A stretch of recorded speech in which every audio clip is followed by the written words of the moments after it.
Hey, what's up, all you Tabaholics? This is Paul here, aka Paulabusa, back with another video. Guys, I have been a fan of Initial D for the longest time, and this year is the 30th anniversary for Initial D, and I'm very excited that they have got together with Tomica and announced some special releases for its anniversary.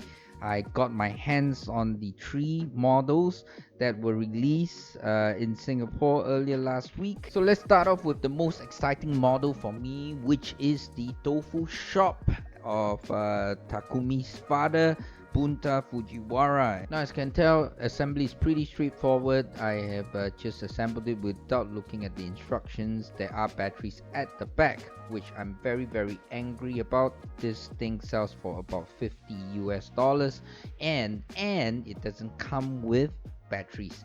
I hate this for all manufacturers. If you want to have your models being battery operated, please do include some batteries for your consumers. It doesn't cost a lot. If you load the cost onto the consumer, that would save them a lot of time rather than to source for their own batteries. Now, if you're wondering what the batteries are for, yes, this model is illuminated and you are able to see two silhouettes, one on level 2 and one on level 1.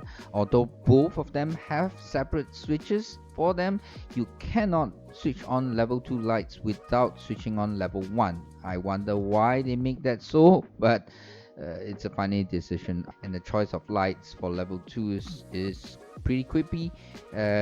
There's green, there's red, and then it just changed between green and red, which is really funny. I wonder what is going on there. Now, the model also comes with the props outside the house. If I compare it to the original anime of Takumi's father's shop, there are actually some crates outside the shop, and this comes with a 4 tier as well as a 5 tier crate. Water barrel is also included. This is also part of the anime.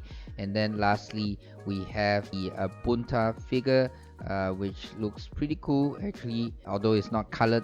I wish it was colored. Now, the yard is pretty big actually. Usually people would just put two model cars inside. I was able to actually fit four model cars into the backyard, two in front and two at the back. Pretty spacious, useful if you want to display your additional Tomica models.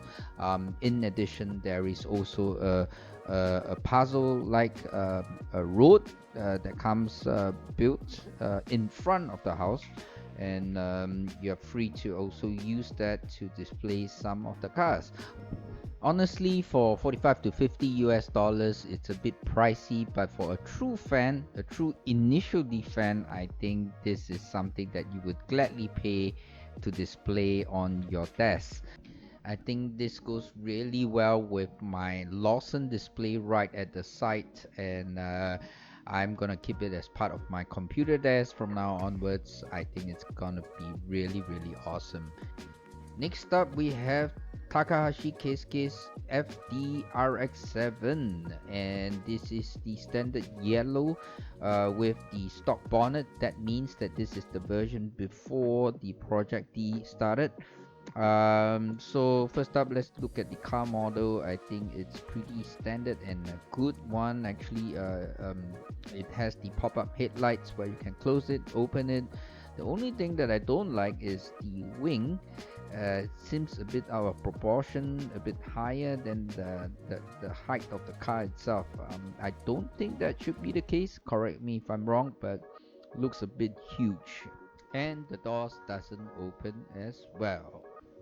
Now let's take a look at the steering wheel itself. Yes, it comes with the attachments like the steering wheel, the handbrake, the shifter, and the handbrake and the shifter both comes with spares, so in case you lose them, you still got some extras lying around.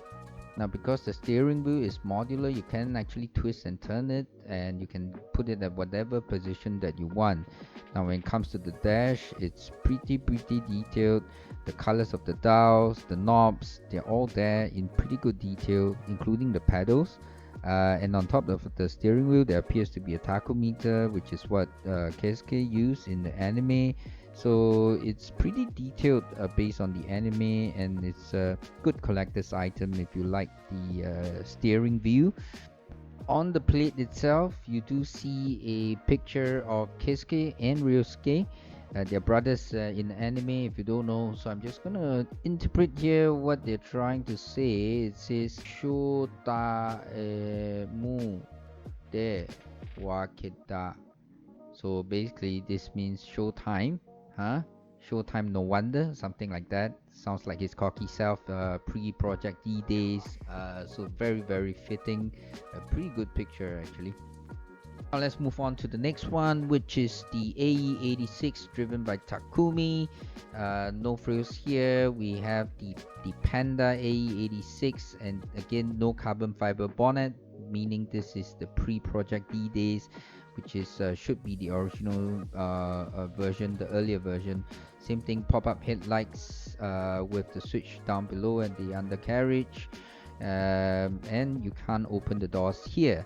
Now when it comes to the steering view, again it's modular. We have the cup holders, the handbrake, the shifter, and the steering wheel all as attachments. Once you got it all up, you can see again the entire dash is pretty detailed. The dials, the colors, and it's pretty accurate actually in terms of real life sense. On the plate itself, again we see here a picture of Takumi, and there's a quote here that says Hashiru koto ga tanoshiku natte kitana dan. Basically, this is running. I'm starting to slowly enjoy it. Again, no surprises here. Sounds like really what Takumi would say. As you know, at the start, he was really reluctant to join the races, but then as he moved along, he really started having a passion for it. Definitely something that Takumi will say. So yeah, basically that's it. On the plates itself, both of them have indents to keep the cars in place. But you know, if you shake it, it's gonna fall out of place. So there you have it, guys. All three of the 30th anniversary release by Tomica. I think they are a bit pricey. The steering wheel ones cost like 40 US. The tofu shop cost like 50 US. But you know, if you're a true fan of Initial D, you don't mind paying. I think those are really good collector's items, and that's why I bought them. I'm really into cars. So there you go, guys. I leave it for you to decide whether you want to go for it. I'll see you in the next one. This is Paul here, signing off. Ciao.